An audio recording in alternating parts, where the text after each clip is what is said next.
The call of the Hogs can be heard all the way to San Francisco. You're listening to Pod at the Palace with Curtis Wilkerson on Inside Arkansas. Good morning, everybody. Happy Thursday, and welcome back to the Pod at the Palace. How we feeling this morning? Not going to lie, I've got a case of the get me to the weekends, I think. Cabin fever. Maybe need to go do something cool. Or here's a better idea. Arkansas basketball could do something cool and get us all yeeted up going into the weekend. That's what I would like to happen. A little bit of news. I'm antsy. It doesn't have to be player related. It doesn't have to be Knox. It doesn't have to be a new guy. It doesn't have to be Thiero. Give me a scheduled game against Maryland Eastern Shore on November 12th or something. Like I'll take anything at this point that's just tangible, you know. But we're getting there. We're getting closer. A quiet day though on Wednesday. Honestly, you know, we continue to wait for Adou Thiero and especially Karter Knox, you know, to pinch a poo or leave the pot here. Thank goodness that we're just less than a week away from the deadline, you know, so we get some finality. And for better or worse, either way, we can just move on, right? Still expect Knox back. I strongly expect that to be the case. I still expect Thiero to stay in the draft. You know, not a lock, but I think that's probably the likely outcome here. Is what it is. We do have some news and notes that are relevant to get to, but John Caliperry is, you know, he's out touring the Big Apple right now and going and checking on all of his, you know, I want to say pro Hogs, but I know BBN will be triggered by that, so I won't do it. But the Caliperry pros, right, who are still playing in the NBA playoffs, which is cool that he's out there doing that. But he ain't stressing about the portal or the roster or whatever. So we're not going to do that today either, right? We're going to take some time though to talk about a couple guys who are actually on the roster next season who are going to be absolutely vital to the team's success, and take a little look back in history at some comps that might give us a little bit of the story in terms of what these guys might be able to become. If you're wondering who we're going to talk about, look at the graphic, right? Hey, we're brought to you today by Bryant Technologies, your home for all your network and security needs. Bryant's dedicated to delivering high-quality network infrastructure and security camera solutions, taking pride in their exceptional workmanship and commitment to keeping your business operations seamlessly connected and secure. Whether it's structured cabling, security camera installation, digital signage, or TV mounting, Bryant Technologies has you covered, servicing the entire state of Arkansas, as well as all of Arkansas's bordering states. Have Bryant Technologies come out and help you with all your network and security needs. Give them a call at 870-883-0330 or check out their website, www.bryantstechnologies.com. Okay. Let's start with some random rapid fire here, and then we'll talk about them freshmen. Josh Hubbard going back to Mississippi State, which is good for them. You'll probably lead Chris Jans and the boys back to another 8-9 game that they'll inevitably lose in the NCAA tournament. We assumed that this was going to be the case with him. Great college player. Probably doesn't have the size, you know, to really make it in the NBA as a draft pick, at least. So it makes all the sense in the world for him to come back. This is also notable because you now know that when you play Mississippi State, you absolutely cannot contest one of his jumpers, or you will get kicked in the balls and he will shoot 3 free throws. We do know that to be a fact. So be on the lookout for that.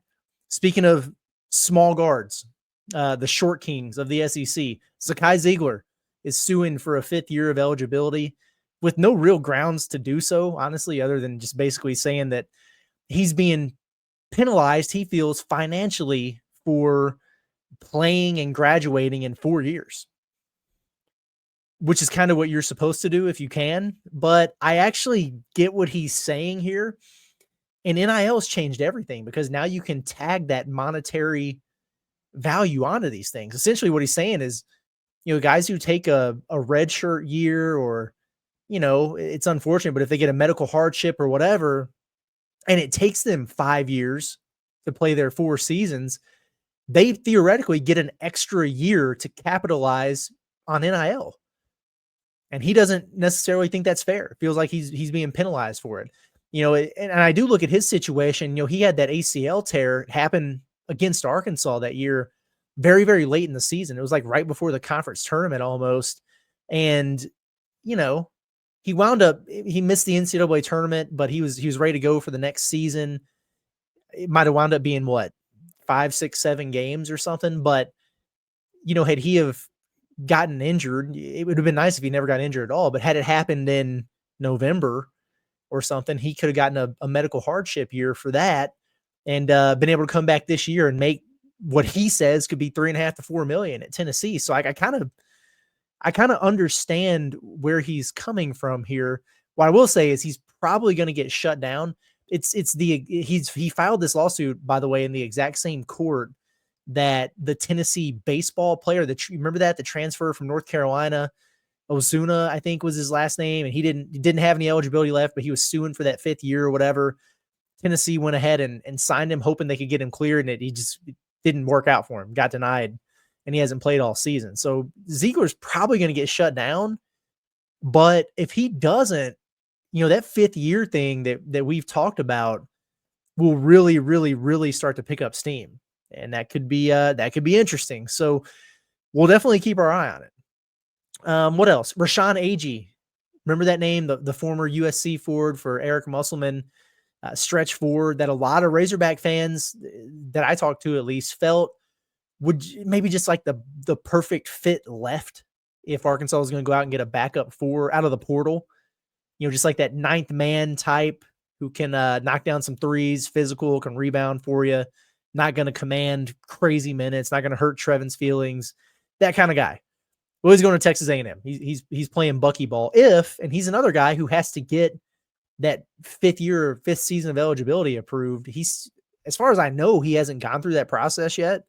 But he's going to have to. But Texas A&M went ahead and grabbed him. So there you go. We mentioned Adou Thiero.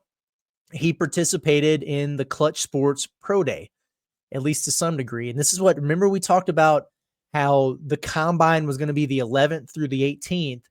We were going to be very interested to see how much, if at all, Adou participated in that.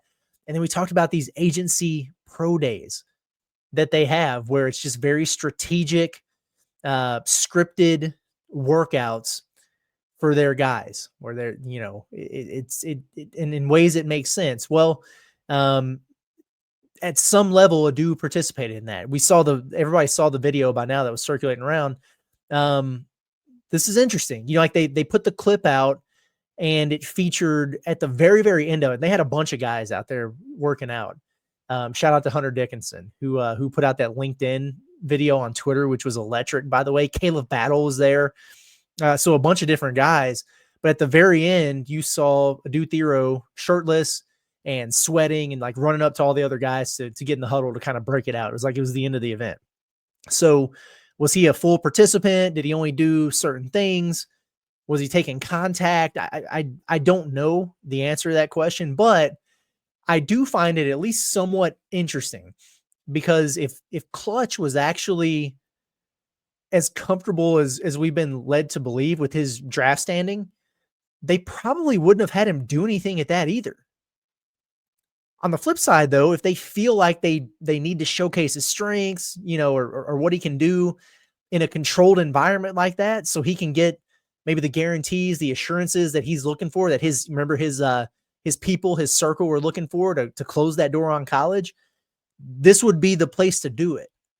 So maybe he's not quite where he wants to be, or he's just really trying to go all in on maximizing that draft slot. And so he gave it a go out there. So we wait. Interesting.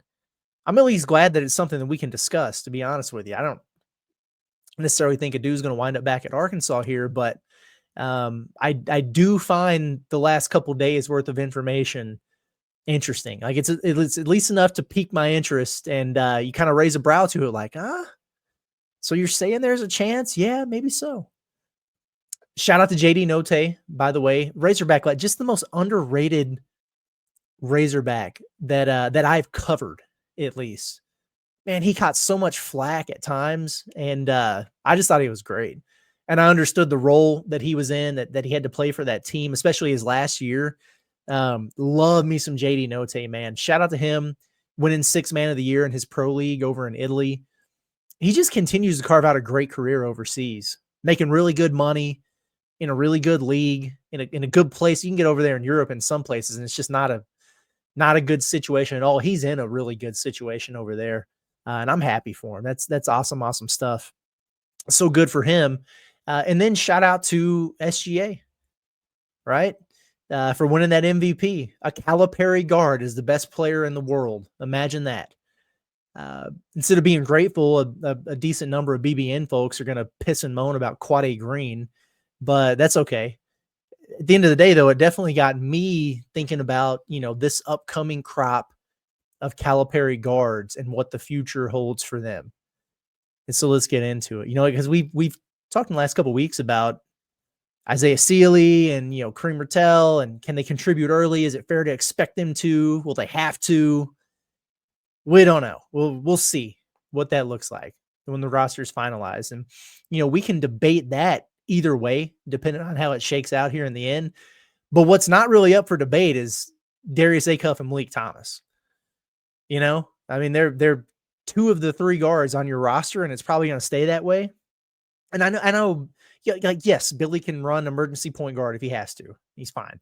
Karter can play the two if he has to. These guys are versatile. They can do different things, but they're both wings by trade. Like, your true guards on this roster, in my opinion at least, are Darius, Leek, and DJ. So, Darius and Leek, they have to not only be ready to play, but they need to be ready to contribute in a big way right away. And, it's a little risky in this era of college basketball, I guess you should say, to rely very heavily on freshman guards, but Arkansas does have a lot of retention on the roster elsewhere.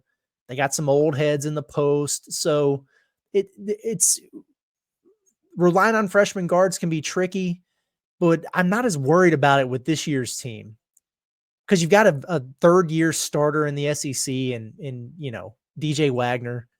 You got Karter and Billy and Trevin, who are just coming off the Sweet 16 with all this experience. You got Nick Pringle, who's been in the SEC forever. He's been in a Final Four. Like, you've got a lot of, if a freshman gets lemon booty in the NCAA tournament, you still got a lot of vets there who are going to be able to carry things and rise to the occasion.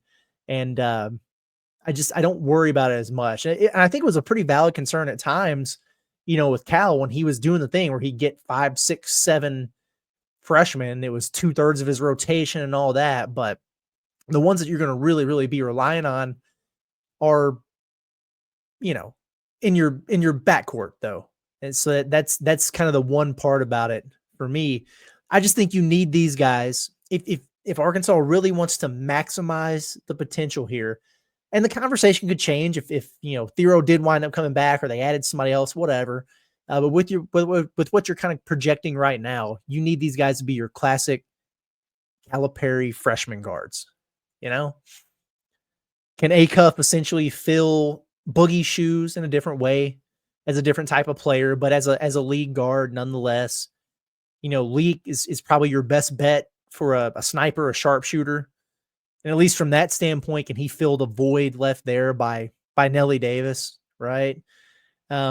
Neither of these things are easy ass, but it's kind of where you're at. So where do we set the bar for these two? Because expectations should be and have to be pretty darn high here, in my opinion. I would say higher than your freshman last year with Boogie and Karter and Billy. I think you need more from Leek. I think you need more from Darius. Especially than what Karter gave. Now, Karter was awesome by the end of the year, but I think you might need it a little earlier with these guys. For one, because they're both more highly ranked and coveted prospects coming in.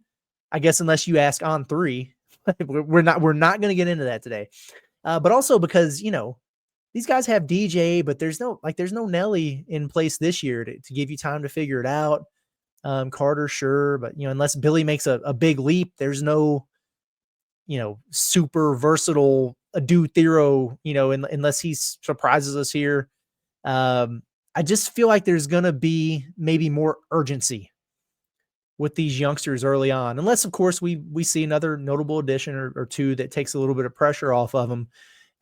So we can really look at roles and all that when things are finalized. I don't want to talk about it. Hey, he needs to average this much. He needs to do this. He needs to do that. He's got to play this many minutes. So we don't know what the roster looks like for sure just yet. So it's kind of pointless to do that.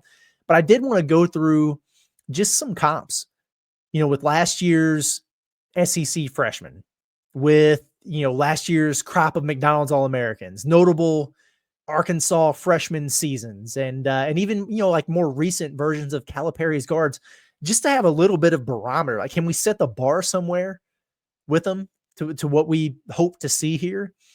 And we've got all summer to get into the specifics. Once we know what this team is going to look like, once they're out there practicing together, we get a little bit of a feel for what's going on. Looking at the other SEC freshmen last year, like best case scenario is one of these guys really pops off and has a Trey Johnson type of year. He was unbelievable. And he didn't necessarily come out of nowhere. I mean, he was a highly touted recruit. I don't think anybody expected that, for him to be that good.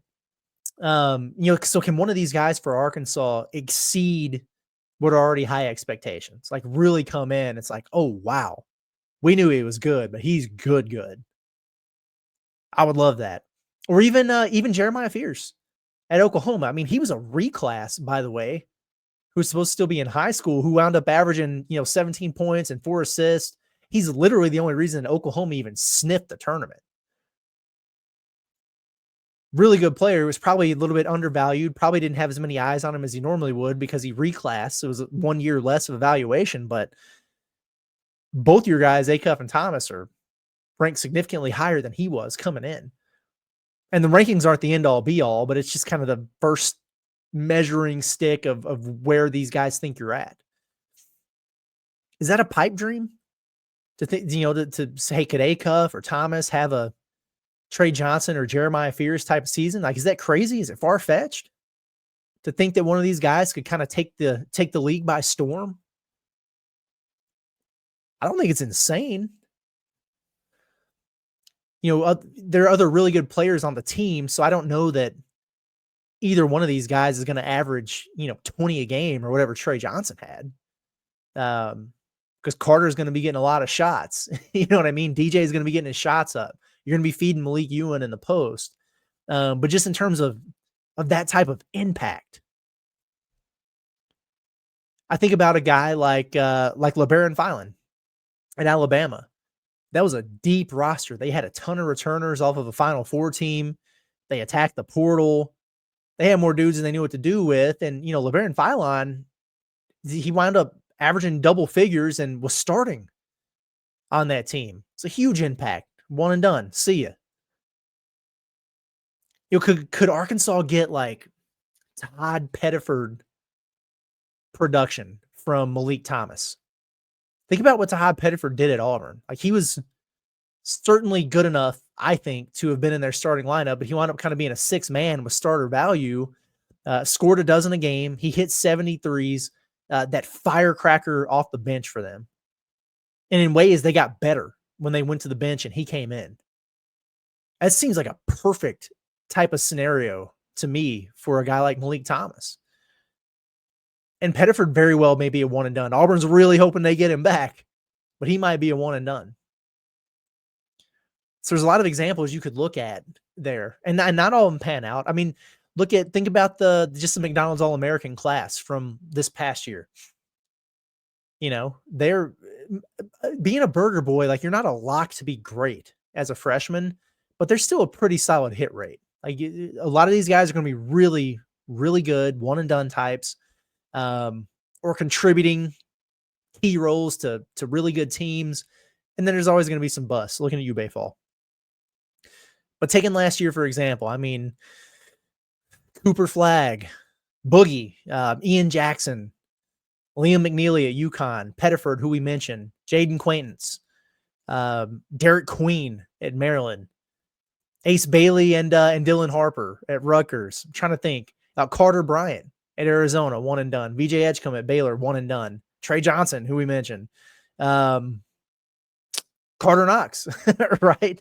There's a lot of really, really good players that were Burger Boys there. Obviously, Acuff and Thomas fall into that category as well this coming year. But even guys in that group that, who didn't go crazy, but again, were just really solid, or, that maybe they were behind some older guys or whatever, but still carved out roles and contributed to really good teams. I think about Isaiah Evans stands out at Duke. Drake Powell, who's a one and done, who came on late for North Carolina. Bama had a couple: Darian Reed, Aiden Sherrill, Jaleel Bethea at Miami. That was a complete mess there. He's at Bama now. Look out for him. It seems like a huge change of scenery candidate. He might wind up being a really good player for them. But you do have your bust too, like Trent Perry. You guys know who that is? Probably not. He didn't pop much at UCLA at all as a true freshman. Bryson Tucker didn't do much at Indiana. He had some moments, but didn't do a whole lot there. John Bowl, the 7-footer at Ole Miss. Now, Ole Miss had a pretty good front court, but he didn't contribute too much to the cause there as a freshman. So it doesn't work out for everybody, but it's a pretty good hit rate in terms of getting some quality contributions there. I was also thinking about some of, just the best freshman seasons at Arkansas just over the last 10 years or so, though. Like, I didn't want to go too much deeper than that. And this is probably too deep, honestly. It's tough because the game has just changed so much the last 5 years or so with the transfer portal impacting the roles that freshmen have, the reliance on freshmen, the recruitment of freshmen, so much. It is a different game now. But, wondering about, hey, is these guys be the next great freshman at Arkansas? Well, who are the other great freshmen, here recently? And would you accept their seasons from a guy like Darius Acuff or a guy like Meleek Thomas? Thinking about most recently, like Anthony Black's impact his freshman year. And it was tricky for him because he was kind of a unicorn in his position, 6'7", long point guard. And so neither one of these guys kind of fit that mold from a physical attribute standpoint. But I mean, AB averaged like 12.8 points and 4 assists, 5 rebounds, a couple steals, and he was a lottery pick. Is that enough? Like, would you accept that from one of these guys? I think I would. I absolutely think I would. Right? It sucks that Nick was hurt coming in as the top overall guy. We'll never really know what he could have been. Jordan Walsh was fine. Kind of had the same, probably somewhere between Karter and Billy impact that he wound up making on that team. Probably should have come back. He didn't, whatever. But who were some of the other great freshman seasons here recently? Moses Moody, for sure. Moses was the man. Excellent freshman year. Excellent. Shoot, if either of Arkansas's guys next season can do what Moses did or come remotely close to it, that would be massive. And he had ballers around him too on that team. He had scorers in JD Note. He had Justin Smith. He had Jalen Tate. Devo came on. All these other guys, and he was the alpha though. SEC freshman and newcomer of the year. He's an honorable mention All-American. 17 points per game. He made nearly 63s. Yeah, give me that. And he was a 4-star, by the way. It always blows me away, the contributions that class made. You got Moses doing what he did. Devo, who had his freshman year, and then he had that one other SEC season where he was great for him. Jalen Williams, look at him now. He's getting ready to be an NBA champion potentially. And they were all 4-stars. It's just unbelievable to me. Who else? Isaiah Joe. Isaiah Joe's freshman year, I think, was very, very underrated. Like, set the 3-point record for a single season as a true freshman. 113 made threes. He made 113 threes in the season. I just want a Razorback to attempt 113 threes. This dude made 113 threes in a season. That is insane. I dream, I long for the day that Arkansas has a player again who hits 100 freaking threes in a year. I wouldn't even know what to do with myself. Unbelievable, man. And he was second in scoring for SEC freshman that year, behind, go figure, Tyler Hero. Crazy. I mean, freshman year, Daniel Gafford, definitely up there.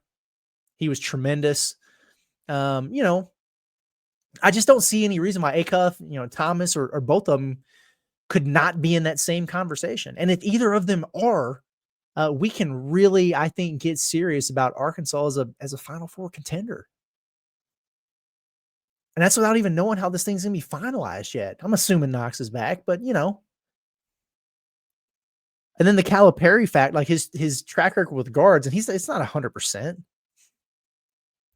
But you know, just thinking about the last 5 years or so, in kind of in the portal era for Cal and his freshman guards at Kentucky before he came over here. I mean, his last year he had Rob Dillingham, Reed Shepherd, and DJ. Worked out pretty well. People argue about did they use them right or whatever, but I mean, they all made significant impacts. And you know, Rob and Reed were awesome there. The year before, I'm pretty sure it was the year before. Yeah, it was Cason Wallace. Cason Wallace is damn good for him. Great defender. Wound up being a much better offensive player than people expected. Pretty sure he went lottery. So he hit. 2022, I'm pretty sure was the Ty Washington year. If you guys remember him, Arkansas clamped him in Bud Walton Arena in that game where it was kind of decided there by the end, and Cal had all his guys go ahead and go to the locker room because he thought that Bud Walton Arena was going to storm for him. Who do you think you are, Cal? Who do you think you are? Not storming for you, buddy. That was awesome, though. I'll never forget that. But I remember they did a really good job on Ty. 2021, that would have been, I think that was the BJ Boston and Devin Askew and all those guys. So maybe not his best. 2020 he had Tyrese Maxey, though. I don't know that any of the other guys really, really popped off there. I don't know. Interesting enough. I also noticed, by the way, going through those Kentucky rosters, that John Calipari's average playing about 10 bodies a vast majority of games. But that's neither here nor there. Just saying.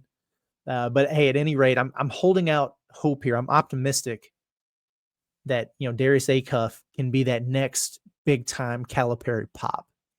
It's just a matter of time. He could be that guy. A lot of folks think very, very, very highly of him. And I think that Meleek really could, and I do. I believe he could be a one and done type as well. I just love. I'm infatuated with the idea of Malik Thomas being that double digit microwave scorer off the bench that gives you 3-point volume. I've got the Tahad Pettiford role in my, like, it's ingrained in me right now. Thinking about that with Meleek. Be awesome. I'm excited about these guys. I really am. I think I'm going to be just a level of antsy about the team regardless of who they get until, you know, we start getting those practice clips and seeing them in Razorback gear, getting buckets with their teammates. You know, maybe we get to check out a practice. Maybe we don't. You know, the exhibitions and stuff. It's just, I'm excited. I really am. But I need to see some of that stuff. It'll put me at ease. Let's get those move-in photos over the course of the next week or two here before they get started. But anyway, that's all I got for you folks for today. I'm going to get out of here. The wait continues for Karter Knox and Adou Thiero, whoever else. That's okay. Appreciate y'all for tuning in. As always, if you're not subscribed, get subscribed. Listen to us on podcast form as well, Apple, Spotify. You can find the Pod at the Palace there. It's been Curtis Wilkerson with Inside Arkansas. You have a good day. We'll see you in the morning.